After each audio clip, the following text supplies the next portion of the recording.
안녕하세요. 톡톡정보TV입니다. 오늘도 톡톡 트이는 유익한 정보로 여러분과 함께하는 시간 갖겠습니다. 15년이나 시행이 되는데도 잘 모르는 정보가 있는데요. 나이가 들면 병원에 갈 일이 많아지고 정기적으로 장기간 동안 약을 드시는 분들이 많으시죠. 장기간 약을 드시면 비용이 만만치 않은데요. 약국 할증 제도를 혹시 아시나요? 약국 할증 제도는 2009년 9월 1일부터 시행된 제도인데 명칭은 약국 공유 가산 제도라고 불러요.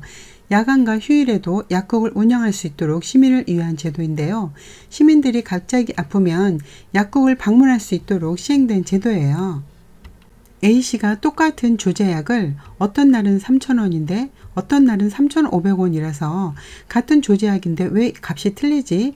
이상하다 생각해서 알아보니 이런 약국 할증 제도가 있다는 것을 알았어요.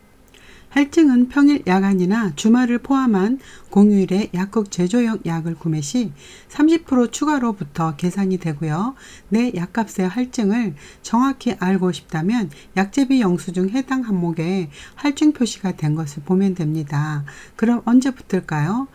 평일에는 오후 6시부터 다음날 오전 9시까지 적용이 되고 반면 토요일, 공휴일, 일요일은 하루 종일 적용이 됩니다. 주 5일째 근무가 확산이 되어 토요일도 할증이 됩니다. 일반적으로 파스와 같은 것은 할증이 붙지 않고 보통 2, 3일치 처방약을 받는 경우 대략 500원 정도 할증이 붙고 탈모약 같이 장기간 복용하는 약의 경우는 많게는 몇천 원의 할증이 붙습니다.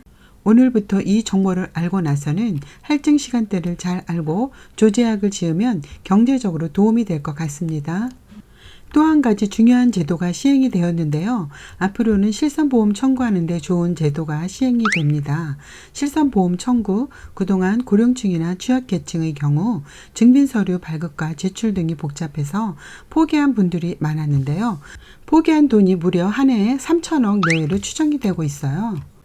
14년 만에 국회 본회의를 통과해서 올해 10월부터는 불편함이 상당 부분 해소될 것으로 보이는데요.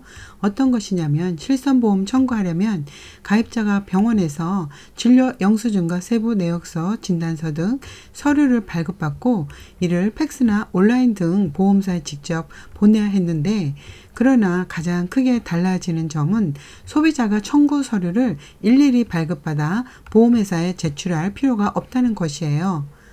소비자가 요청하면 병의원과 약국 등 보험금 청구에 필요한 서류를 보험회사에 전송할 수 있게 돼서 절차가 대폭 편리해지죠. 정말 편리해지는데 저 같은 경우도 소액은 귀찮아서 처리 안 하는 경우도 많고 또 일일이 서류 떼자니 번거롭고 정말 받아먹지 않은 돈이 참 많았어요. 그럼 누가 시스템을 구축하냐면요. 청구 전산화를 위한 시스템 구축과 운영 의무는 보험회사에 부여하게 되고 시스템 구축 비용 보험회사가 부담해요. 또 개인정보가 유출될까 걱정도 되실 텐데요. 보험업법 개정안은 이 과정에서 개인정보를 보다 두텁게 보호하기 위해 전송대행 기관이 실손보험 청구 자료를 목적 외에 사용 또는 보관하거나 누설하는 행위를 금지하고 위반할 경우 징역 3년 이하 벌금 3천만 원 이하로 처벌하도록 규정을 정했어요.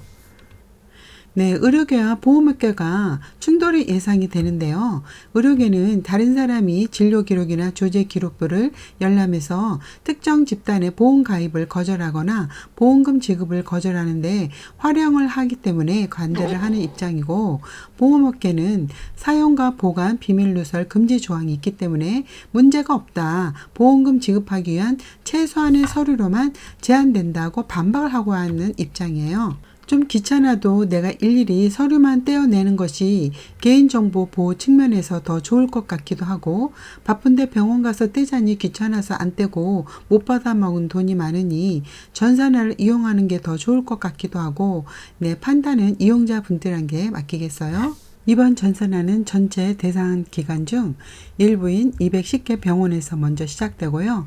단계적으로 확대되는데 현재 실손보험 청구 전산화에 참여 의사를 밝힌 요한기관은 전국적으로 4,223곳이고요.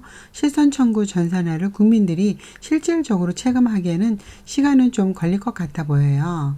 네, 실손24 앱이나 사이트에서 신청을 하시면 되는데요.